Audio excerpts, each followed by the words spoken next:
Gestern war ich wieder auf einem Lessingball. Ja, mit meinen besten Freund, so ist gut normal. Direkt an der Bar ein hübsches Mädchen ich gesehen. Ich glaub, die redet kein Deutsch, ich konnt sie nicht verstehen.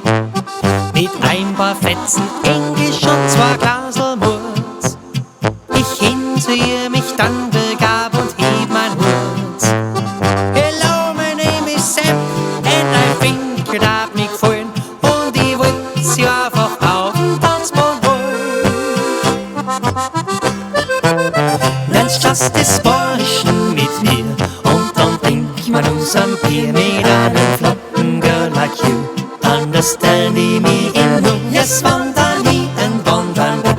Ja, ich glaub, it looks perfect. Da noch ein Kiss under the moon. Vielleicht my wife bist du dann soon.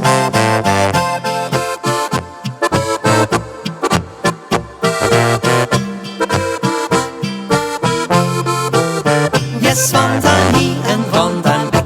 Ja, ich glaub, it looks perfect. Da noch ein Kiss under the moon. Vielleicht my wife bist du dann soon. Jetzt tanzt sie so am Bayerischen mit ihr allein. So wie es ausschaut, wird Englisch wirklich da. I say, what is your name, my dear? Sie sagt, Leute, du Depp, wer will wissen, was ist denn los mit dir, Sepp?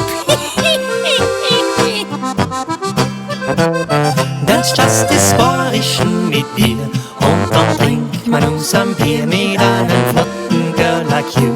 Understanding me in room. Yes, wandern wie ein Wandernweg. Ja, ich glaub, it looks perfect. Da noch ein Kiss under the moon. Vielleicht my wife bist du dann soon.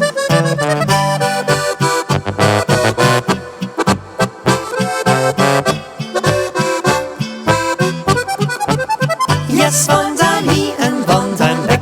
Ja, ich glaub, it looks perfect. Da noch ein Kiss under the moon. Vielleicht my wife bist du dann soon. Vielleicht my wife bist du dann soon.